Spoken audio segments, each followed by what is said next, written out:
Assalamualaikum warahmatullahi wabarakatuh. Perkenalkan, saya Masai Faradiba, SSI M Biomed. Saya merupakan salah satu tenaga pengajar di bagian mikrobiologi Fakultas Kedokteran Universitas Sriwijaya. Saya akan menyampaikan video pengajaran yang merupakan video pernyataan diri dosen dalam unjuk kerja Tridharma Perguruan Tinggi atau yang dikenal dengan PDD UKT-TPT. Pada video simulasi pengajaran saya menyampaikan materi tentang pengendalian mikroba.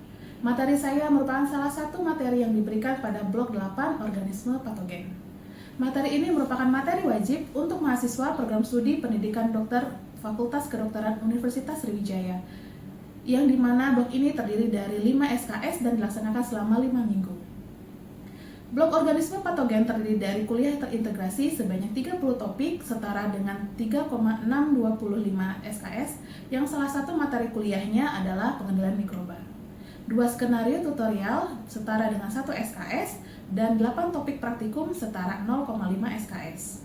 Berikut merupakan capaian pembelajaran dalam bentuk LPS pada blok organisme patogen. Adapun capaian pembelajaran yang ingin dicapai pada materi ini adalah mahasiswa menguasai konsep teoritis pengendalian mikroba, mahasiswa dapat memahami konsep praktis dalam pengendalian mikroba, dan mahasiswa mampu menguraikan secara praktis konsep pengendalian mikroba. Materi ini diberikan dalam bentuk kuliah dan diskusi dalam waktu 2 kali 50 menit. Pendekatan yang digunakan saat menyampaikan materi kuliah ini adalah pendekatan DAI atau Delivery Interaction Assessment, di mana materi perkuliahan disampaikan kepada mahasiswa dalam bentuk metode ceramah dan interaksi terjadi antara dosen dan mahasiswa serta adanya tanya jawab. Bentuk penilaian pada materi ini adalah berupa penilaian formatif dan sumatif. Penilaian formatif dalam bentuk Classroom Performance Observation Form atau CPOF, daftar tilik, dan kuis. Sedangkan dalam penilaian sumatif dalam bentuk MCQ atau Multiple Choice Question. Salah satu referensi dalam pengajaran saya adalah buku pemeriksaan mikrobiologi kedokteran yang dimana saya merupakan salah satu penulis buku tersebut. Semua materi pengajaran yang terdapat pada blok ini telah terintegrasi pada penelitian dan pengabdian masyarakat sesuai dengan bidang keahlian mikrobiologi. Berikut merupakan video simulasi materi pengendalian mikroba yang saya ampu. Baik, Assalamualaikum warahmatullahi wabarakatuh. Waalaikumsalam warahmatullahi wabarakatuh. Pertama dulu ya, saya Ibu Masai Faradiba, saya dari bagian mikrobiologi. Hari ini kita melanjutkan dari IT di dokter sebelumnya. Masih fresh ya, masih sanggup menerima IT dari saya? Alhamdulillah. Baik, jadi kita hari ini akan membahas mengenai pengendalian mikroba. Sebelum itu, jadi hari ini layout atau poin yang akan kita bahas itu mengenai sterilisasi, jenis-jenisnya, apa itu antiseptik, aseptik itu bagaimana, sama antibiotik itu perannya bagaimana. Sebelum kita masuk, kita mulai dulu dengan pretest. Monggo silakan kalian buka handphonenya, masukkanlah linknya. Nanti ada beberapa pertanyaan yang harus kalian jawab sebelum materi. Setelah materi nanti ada tes yang biar saya tahu kalian sampai mana penguasaannya setelah diberi materi. Oke, lanjut. Nah, jadi untuk pembelajaran ini harapannya kalian memiliki kesadaran untuk bersikap dan berupaya maksimal dalam praktik kedokteran pastinya, terus juga menerapkan perilaku bersih dan sehat untuk diri dan lingkungan kalian, juga menguasai konsep secara teoritis pengendalian mikroba, memahami konsep praktis dalam pengendalian mikroba, sama menguraikan secara praktis konsep pengendalian mikroba. Sebelum itu, sudah pernah dengar sterilisasi belum? Sudah pernah dengar? Apa ada yang menjelaskan apa itu sterilisasi? Boleh raise hand atau gimana? Sepengetahuan kalian aja deh. Sudah sering nggak? Boleh? Membersihkan diri. Boleh. Ada yang lain? Boleh? Memusnahkan mikroba. Oke, menjadi benar. Memusnahkan mikroba. Benar semua. Ada yang lain mau coba untuk lebih melengkapinya dari memusnahkan mikroba sama membersihkan diri? Ada yang lain? Belum? Mari kita bahas ya. Apa itu sterilisasi? Jadi sterilisasi itu suatu proses menghancurkan atau memusnahkan semua mikroorganisme termasuk spora dari sebuah benda sama lingkungannya, baik itu pada saat kita sebagai mahasiswa dalam laboratorium ataupun kalau kalian sudah menjadi dokter sebagai klinisi. Jadi pengendalian mikroba ini sebenarnya mudah-mudah gampang. Nah, mudah-mudah gampang itu kan semuanya mudah ya. Cuma sebenarnya itu sangat penting, pengerjaannya mudah, seperti sepele, tapi penting dilakukan. Karena kenapa? Kalau tidak dikendalikan, otomatis kalian akan sulit melindungi atau memperkirakan pekerjaan kalian sama pasien yang kalian sedang obati. Kalau secara laboratorik, pada saat kalian menjadi praktikum, pada saat kalian melakukan penelitian, kalian tujuan untuk melakukan sterilisasi itu yang pasti memperpanjang umur simpan suatu bahan. Jadi kan ada bahan-bahan yang akan kalian uji atau akan lakukan penelitiannya, biar dianya tetap biar dia tetap tahan sama lingkungan. Jadi baru dilakukan sterilisasi biar mikroorganisme yang lain yang merusak itu tidak masuk atau merusak dari bahan yang kalian akan uji. Terus juga mencegah terjadinya infeksi, mencegah kontaminasi mikroorganisme pada saat kalian membuat media. Terus juga pemeriksaan kultur sama pembuatan preparat. Nah, metode-metode sterilisasi ini sebenarnya banyak banget yang bisa kalian lakukan. Dari beberapa metode yang sering kalian jumpai, mungkin ya ada beberapa yang secara umum bisa terbagi menjadi 6. Ada fisik, ada basah, ada radiasi, ada secara mekanik, ada gas, sama secara kimia. Nah, secara fisik itu paling sering mungkin kalian temukan atau kalian lakukan kehidupan sehari-hari, bisa secara pembakaran sama pemanasan dengan oven. Kalau yang basah bisa dilakukan secara menggunakan alat otopaf, perebusan air. Nah, sering dilakukan oleh ibu rumah tangga ya, apalagi kalau kalian punya adik atau punya keponakan yang masih bayi, biasanya alat-alat yang digunakan itu disterilkan dulu sebelum diberi ke bayinya atau ke adik-adik kalian. Terus juga bisa menggunakan sterilisasi tindalisasi, alat tindalisasi dengan alat pasteurisasi sama menggunakan minyak panas. Nah, kalau secara biasa kita menggunakan sinar, baik itu UV, X, gamma sama katoda. Jadi sinar ini ya akan yang memusnahkan mikroorganisme patogen yang ada di lingkungan. Kalau secara mekanik kita bisa menggunakan alat filtrasi sama vibrasi sonik. Kalau gas kita menggunakan gas, sama kalau kimia bisa metode antiseptik, desinfeksi, desanitasi sama dekontaminasi. Kita bahas satu persatu ya. Kalau secara fisik atau sering disebut dengan sterilisasi kering, itu berarti menggunakan panas, yang dimana panas ini metode yang relatif efisien. Saya bilang tadi kan sering digunakan sehari-hari, sering kalian jumpai di kehidupan sehari-hari. Jadi mikroorganismenya saat proses pembuatan serum tersebut dengan cara apa? Salah satunya dengan cara menggunakan filtrasi. Jadi filtrasi ini yang kita bisa gunakan, contohnya itu adalah selulosa, bahan yang terbentuk oleh selulosa. Jadi filter cairan yang akan disterilkan, terus disuction atau dihisap dengan vakum pump. Nah, nanti cairan yang sudah tersterilkan itu berada di bawah bagian ini. Jenis-jenis filternya itu masih banyak, tergantung dengan bahan apa yang akan kalian sterilkan. Jadi atau liquid apa yang akan kalian sterilkan. Bisa dilihat. Terus juga bisa mendengarkan vibrasi. Jadi contohnya itu menggunakan gelombang udara yang berfrekuensi tinggi dengan getaran gelombang udara itulah sampai ke bentuk gelembung-gelembung kecil. Nah, bentuk dari gelembung-gelembung kecil itulah bentuk dari mikroba yang telah mengalami desintegrasi. Ada gas. Untuk saat ini mungkin sudah jarang digunakan gas ini karena dari sifat gas tersebut tuh mengalami atau punya sifat toksik dan karsinogenik. Jadi untuk penggunaan gas sudah jarang digunakan atau sudah mulai ditinggalkan, akan tetapi masih ada digunakan mungkin di beberapa tempat dan beberapa kesempatan yang memang tidak langsung karena jaringan hidup atau karena manusia.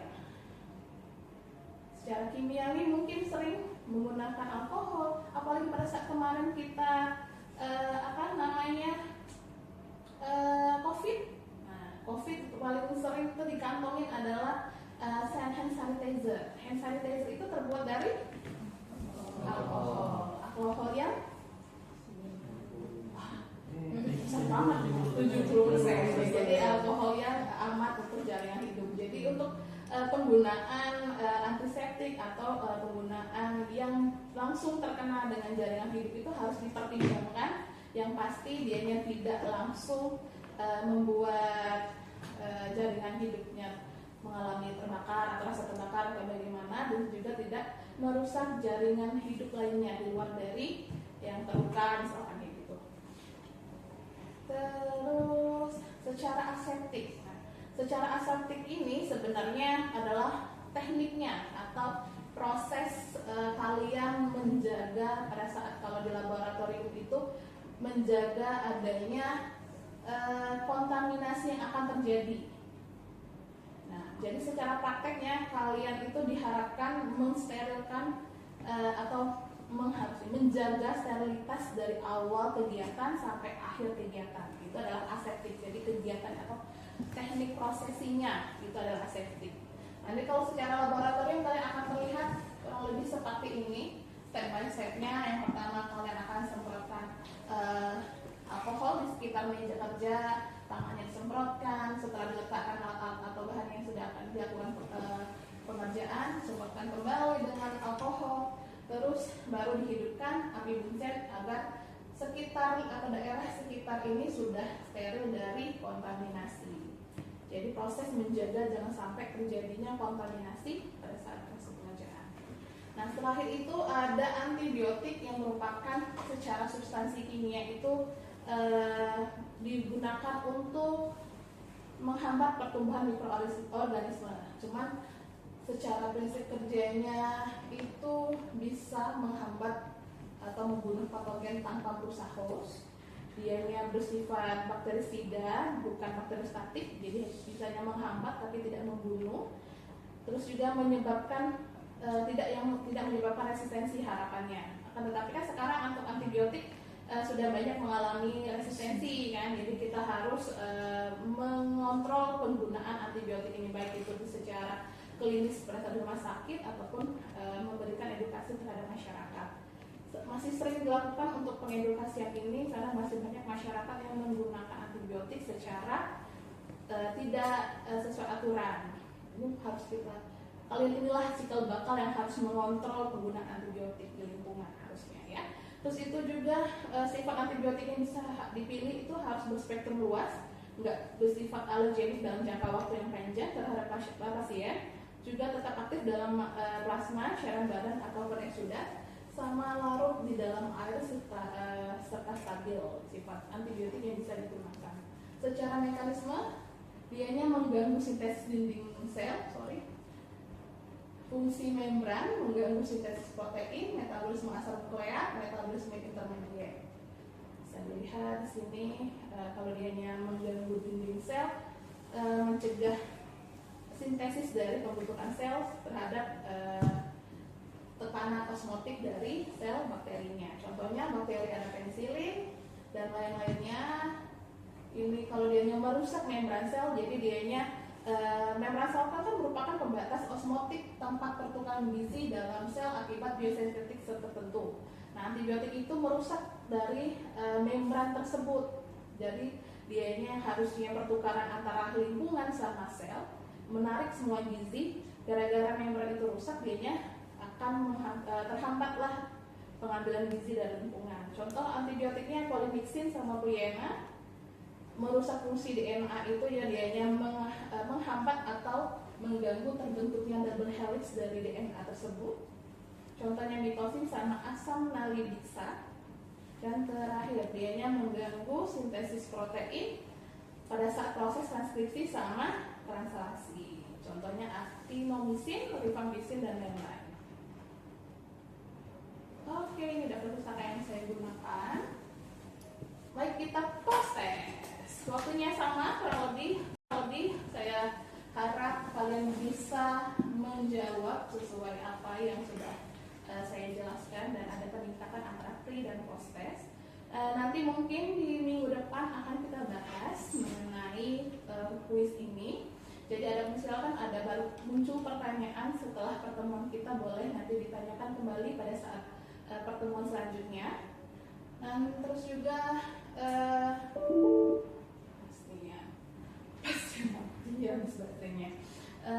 Dan juga untuk pertemuan selanjutnya saya harap kalian ada sedikit mereview atau membaca mengenai materi selanjutnya. Materi selanjutnya itu adalah bakteriologi umum. Jadi kalian baca-baca terlebih dahulu. Mungkin ada timbul pertanyaan sebelum kita mulai perkuliahan. Saya persilakan untuk bertanya. Terus sampai saat ini ada yang mau ditanyakan terlebih dahulu? Boleh? Silakan. Sebelumnya perkenalkan dokter, saya Keisha Olivia. Jadi saya ingin bertanya terkait antibiotik. Kan biasanya setahu saya antibiotik itu ada jangka waktu penggunaan. Misalnya dia harus dikonsumsi selama 10 hari walaupun tidak terinfeksi lagi. Nah, kalau misalnya antibiotiknya itu nggak dikonsumsi selama 10 hari itu, apakah itu yang menyebabkan resistensi atau mungkin ada faktor lain seperti terlalu banyak mengkonsumsi antibiotik tersebut? Baik, terima kasih Keisha ya. Jadi kalau penggunaan antibiotik yang tidak tepat, ditakutkan, dikhawatirkannya si mikroorganisme atau infeksi dalam tubuhnya mengalami kekebalan yang harusnya dia masih sensitif terhadap obat tersebut atau antibiotik tersebut. Dengan dosis tertentu dia sudah bisa terkendali atau bisa sembuh gara-gara penggunaan antibiotik yang secara tidak merata atau tidak sesuai dosis, secara terus-menerus mengalami si mikroba atau infeksi bakterinya atau infeksi virusnya mengalami kekebalan. Jadi nggak mempan lagi dengan dosis tersebut. Makanya penggunaan antibiotik itu harus secara aturan, sesuai dengan aturannya, secara waktunya yang tepat. Kalau memang dikasih waktunya 10 hari harus dihabiskan untuk mencegah terjadinya resistensi terhadap antibiotik tertentu. Sering terjadi saat ini ya, tapi memang masih PR untuk semua lini, baik itu dari dokter, perawat, semuanya semua lini itu masih PR. Ini adalah pengendali mikroba harus bisa tetap diupayakan dan dicanangkan. Cukup Keisha atau mau jadi tambahin? Terima kasih Keisha. Ada yang lain mau ditanya? Boleh saya? Kalau dalam klinis itu sterilisasi yang biasa dipakai itu apa? Oke, baik. Secara klinisi atau tahap klinis pada saat kalian menjadi dokter, sterilisasi yang bisa digunakan dari apa yang sudah kita bahas itu, contohnya itu penggunaan sinar UV, X, katoda, gamma dan lain-lain itu. Contohnya pada saat saya bilang tadi pada saat di ruang OK, atau penggunaan sterilisasi oven panas. Jadi alat-alat bedah, alat-alat kalian yang akan kalian gunakan pada pasien itu disterilkan semua terlebih dahulu. Mungkin kalau kayak suntikan atau yang disposable tidak perlu disterilkan, tapi barang-barang yang bisa digunakan kembali itu perlu disterilkan terlebih dahulu dengan waktu tertentu agar terhindarnya infeksi yang menyebar. Jadi kan takutnya kalau kalian tidak menjaga sterilisasi dari barang-barang yang akan digunakan kepada pasien, malah takutnya pasien tersebut terinfeksi di rumah sakit. Makanya penting, kayaknya mudah pengerjaannya, tapi penting dilakukan dan harus dilakukan sebelum dilakukan tindakan, baik itu kepada pasien ataupun pada saat kalian melakukan penelitian untuk menjaga infeksi yang menyebar atau mengalami kontaminasi pada saat pengerjaan laboratorium. Lalu seperti itu. Ada mau ditanya kembali? Cukup. Selanjutnya ada lagi mau ditanya? Ini tuh perkenalkan nama saya Ahmad Haji. Izin bertanya, sebenarnya seberapa penting sebenarnya prinsip aseptik diterapkan di rumah sakit dan apa dampaknya jika prosedur ini tidak dijalankan secara optimal? Secara aseptik ya. Terus sebenarnya hampir mirip tadi penggunaan nanti. Kalau kita tidak menjaga sterilitas dari awal pengerjaan, baik itu secara laboratorium atau secara kepada pasien, dari secara ini ya rumah sakit ya. Jadi sebelum kalian melakukan tindakan kepada pasien, kalian harus menegakkan aseptik itu biar pasiennya terjaga aman dari infeksi yang ada di rumah sakit, ataupun juga kalian juga terjaga infeksi dari pasien. Jadi sama-sama menjaga diri kalian dan menjaga pasien mengalami infeksi. Karena kan banyak kasus infeksi itu ada pada saat pasien sudah di rumah sakit.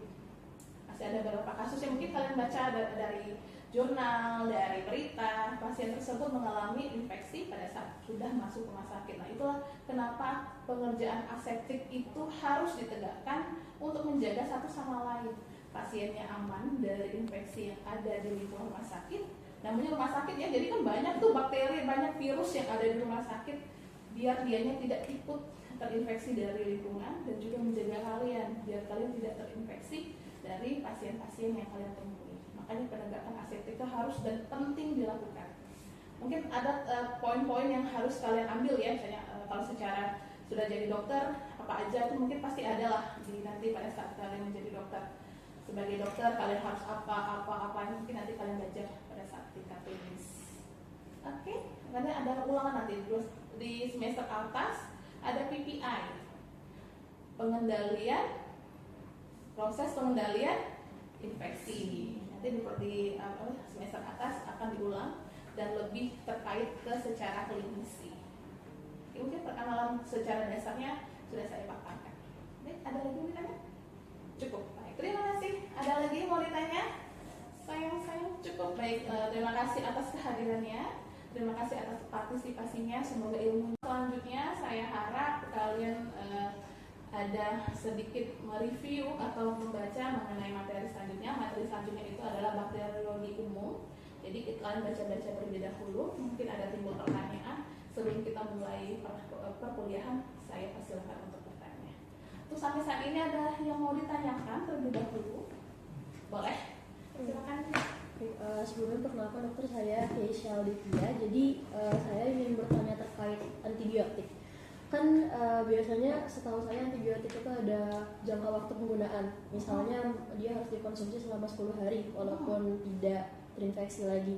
Nah, kalau misalnya antibiotiknya itu nggak dikonsumsi selama 10 hari itu, apakah itu yang menyebabkan resistensi atau mungkin ada faktor lain seperti terlalu banyak mengkonsumsi antibiotik tersebut? Baik, terima kasih Keisha ya. Jadi kalau penggunaan antibiotik yang tidak tepat, ditakutkan, dikhawatirkannya si mikroorganisme atau infeksi dalam tubuhnya mengalami kekebalan yang harusnya dia masih sensitif terhadap obat tersebut atau antibiotik tersebut. Dengan dosis tertentu dia sudah bisa terkendali atau bisa sembuh gara-gara penggunaan antibiotik yang secara tidak merata atau tidak sesuai dosis, secara terus-menerus mengalami si mikroba atau infeksi bakterinya atau infeksi virusnya mengalami kekebalan. Jadi nggak mempan lagi dengan dosis tersebut. Makanya penggunaan antibiotik itu harus secara aturan, sesuai dengan aturannya, secara waktunya yang tepat. Kalau memang dikasih waktunya 10 hari harus dihabiskan untuk mencegah terjadinya resistensi terhadap antibiotik tertentu. Sering terjadi saat ini ya, tapi memang masih PR untuk semua lini, baik itu dari dokter, perawat, semuanya semua lini itu masih PR. Ini adalah pengendali mikroba harus bisa tetap diupayakan dan dicanangkan. Cukup Keisha atau mau jadi tambahin? Ya, cukup. Terima kasih Keisha. Ada yang lain mau ditanya? Boleh saya? Kalau dalam klinis itu sterilisasi yang biasa dipakai itu apa? Oke, baik. Secara klinisi atau tahap klinis pada saat kalian menjadi dokter, sterilisasi yang bisa digunakan dari apa yang sudah kita bahas itu, contohnya itu penggunaan sinar UV, X, katoda, gamma dan lain-lain itu. Contohnya pada saat saya bilang tadi pada saat di ruang OK, atau penggunaan sterilisasi oven panas. Jadi alat-alat bedah, alat-alat kalian yang akan kalian gunakan pada pasien itu disterilkan semua terlebih dahulu. Mungkin kalau kayak suntikan atau yang disposable tidak perlu disterilkan, tapi barang-barang yang bisa digunakan kembali itu perlu disterilkan terlebih dahulu dengan waktu tertentu agar terhindarnya infeksi yang menyebar. Jadi kan takutnya kalau kalian tidak menjaga sterilisasi dari barang-barang yang akan digunakan kepada pasien, malah takutnya pasien tersebut terinfeksi di rumah sakit. Makanya penting, kayaknya mudah pengerjaannya, tapi penting dilakukan dan harus dilakukan sebelum dilakukan tindakan, baik itu kepada pasien ataupun pada saat kalian melakukan penelitian untuk menjaga infeksi yang menyebar atau mengalami kontaminasi pada saat pengerjaan laboratorium. Lalu seperti itu. Ada mau ditanyakan kembali? Cukup. Selanjutnya ada lagi mau ditanya? Ini dok, perkenalkan nama saya Ahmad Haji. Izin bertanya, sebenarnya seberapa penting sebenarnya prinsip aseptik diterapkan di rumah sakit dan apa dampaknya jika prosedur ini tidak dijalani secara optimal? Secara aseptik ya. Sebenarnya hampir mirip tadi penggunaan nanti. Kalau kita tidak menjaga sterilitas dari awal pengerjaan, baik itu secara laboratorium atau secara kepada pasien, dari secara ini ya rumah sakit ya. Jadi sebelum kalian melakukan tindakan kepada pasien, kalian harus menegakkan aseptik itu biar pasiennya terjaga aman dari infeksi yang ada di rumah sakit, ataupun juga kalian juga terjaga infeksi dari pasien. Jadi sama-sama menjaga diri kalian dan menjaga pasien mengalami infeksi. Karena kan banyak kasus infeksi itu ada pada saat pasien sudah di rumah sakit. Masih ada beberapa kasus yang mungkin kalian baca dari jurnal, dari berita, pasien tersebut mengalami infeksi pada saat sudah masuk rumah sakit. Nah, itulah kenapa pengerjaan aseptik itu harus ditegakkan untuk menjaga satu sama lain. Pasiennya aman dari infeksi yang ada di lingkungan rumah sakit. Namanya rumah sakit ya, jadi kan banyak tuh bakteri, banyak virus yang ada di rumah sakit. Biar dianya tidak ikut terinfeksi dari lingkungan dan juga menjaga kalian, biar kalian tidak terinfeksi dari pasien-pasien yang kalian temui. Makanya penegakan aseptik itu harus dan penting dilakukan. Mungkin ada poin-poin yang harus kalian ambil ya, misalnya kalau secara sudah jadi dokter apa aja itu mungkin pasti ada lah di nanti pada saat kalian menjadi dokter. Sebagai dokter kalian harus apa mungkin nanti kalian belajar pada saat tingkat klinis. Oke, karena ada ulangan nanti terus di semester atas ada PPI, proses pengendalian infeksi. Nanti di semester atas akan diulang dan lebih terkait ke secara klinis. Mungkin perkenalan secara dasarnya sudah saya paparkan. Ada lagi mau ditanya? Cukup. Baik, terima kasih. Ada lagi mau ditanya? Sayang cukup. Baik, terima kasih atas kehadirannya. Terima kasih atas partisipasinya. Semoga ilmunya berkah, ilmunya manfaatnya masuk ke kalian dan bisa diterapkan baik itu di tingkat dasar secara sarjana ataupun pada saat kalian menjadi dokter. Ya, sepertinya gampang, sepertinya mudah, sepele, tapi ini penting harus kalian tahui dan harus kalian tegakkan. Baiklah, kalau gitu saya akhiri pertemuan kita hari ini. Apabila saya ada salah-salah kata, saya mohon maaf. Kepada Allah saya mohon ampun. Saya akhiri dengan wassalamualaikum warahmatullahi wabarakatuh. Terima kasih semuanya. Demikianlah video simulasi pengajaran yang telah saya buat sebagai bentuk pernyataan diri dosen dalam unjuk kerja Tridharma Perguruan Tinggi. Saya akhiri dengan wassalamualaikum warahmatullahi wabarakatuh.